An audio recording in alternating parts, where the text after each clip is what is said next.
Stay back. This guy's mine. You know what he did? He kicked him in the penis. He was injured. Injured bad.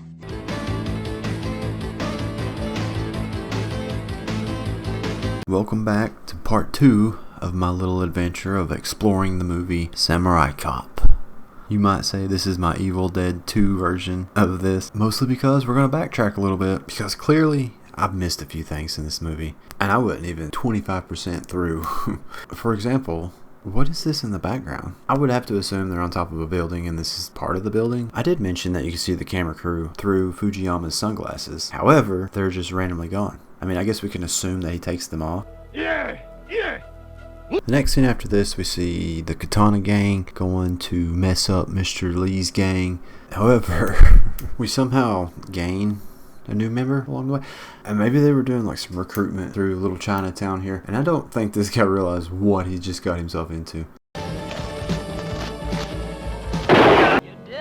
Clearly, the redhead here, her mouth doesn't move when she says this. I'm not even really sure they give this character a name. Pretty sure they don't. Oh no, they did. Her name is Female Henchwoman, according to Google. And it's weird because she's got quite a few scenes in this movie. I mean, if I'm showing my tits in a movie, I at least want a character name. Next, of course, we're introduced to Frank and Joe, Samurai Cop himself, and Samurai Cop's wig, and the hat that's awkwardly placed on top of the wig to draw our attention away from the fact that he's wearing a wig. We're gonna go catch us some bad guys. Good luck. I'm not sure if they know what the definition of catch is, because they kill at least 3 people, set another guy on fire. So yeah, technically they did catch one, but it was the guy they just recruited in Chinatown. And I don't know if he even knew what he was joining, because I think they gave him a gun that didn't have any bullets in it.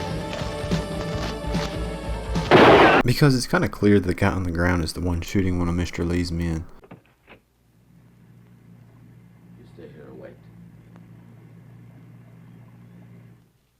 And you know what?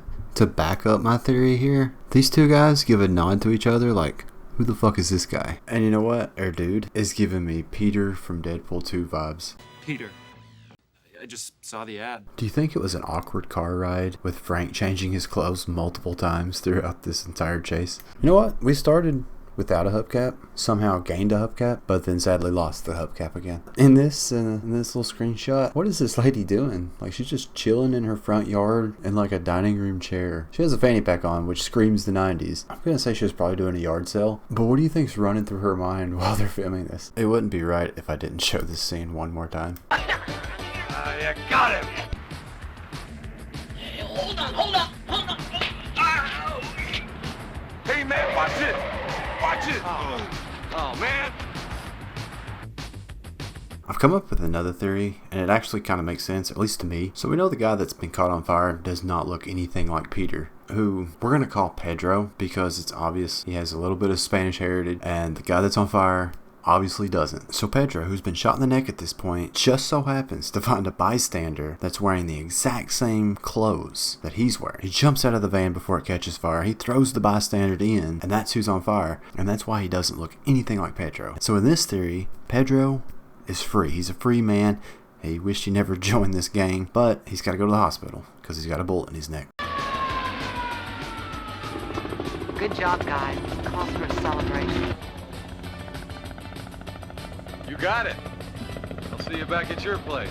Good job, guys. All the coke got burned up, so there's no evidence. We got 3 dead bad guys. 1 guy that's completely burned up, supposedly, even though it didn't look like it in his face. And he's not even one of the bad guys. He's just some random dude. I think she just likes to celebrate anything. I think she just likes to have sex, because she tries to get it on with Preacher, Frank. She does get it on with Joe, which I'm pretty sure Joe would stick it in a cushion of a couch and not think twice about it. But yeah, let's celebrate. Okay, Joe, keep it up. Oh, it's up and ready. You just keep it warm. It's warm and ready. And now we're at the Katana Gang headquarters, or somebody's house, maybe. I've come to the conclusion that Female Henchwoman has like one job, and it's to announce to everybody when Fujiyama is coming. Here comes the boss. The boss is coming.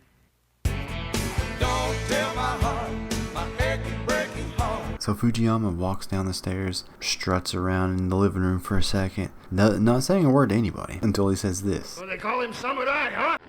Okay, Joe. You got it, Joe. call him samurai, huh? Yes. This is actually the first time the word samurai has been used in this movie. And it comes around the 14-minute and 20-some second mark. To me, it feels like it's been like 20 hours. But for those 14 minutes, we have established that Joe is a cop. This is the first time anybody has used the word samurai. So we don't know that he's a samurai if it wasn't for the title of the movie. But they do make up for the lack of using the word samurai in this one scene. Call him samurai, huh? They call him Samurai. Samurai? If he's a samurai, what the hell are you? I'll get to know him. And then we'll see who the real samurai is. I know the real samurai is here. But we do get a little bit of backstory. His real name is Joe Marshall. They call him Samurai. He speaks fluent Japanese. He got his martial arts training from the masters in Japan. He was brought over here from the police force in San Diego to fight us. I really think they got these scenes out of order when it comes to a little bald dude here and a female henchwoman. I'm going to leave it and then I'm going to fix it. And you tell me which one looks better. To fight me! To destroy my operation! To kill you and my other men! And understands once more that no katana gets captured alive or talks! Got that? To fight me! To destroy my operation! To kill you and my other men! And understands once more that no katana gets captured alive or talks! Got that? I think that looks better. Don't think I would have the time to redo the entire movie. But it would lose its charm if someone sat down and actually done that. Anyway, Fujiyama kind of just goes off the rails and leads us to our next scene. So you know where our man is? Yes, boss. I know the hospital and the room. I want his head on this piano! I will bring you his head and I will place it on your piano.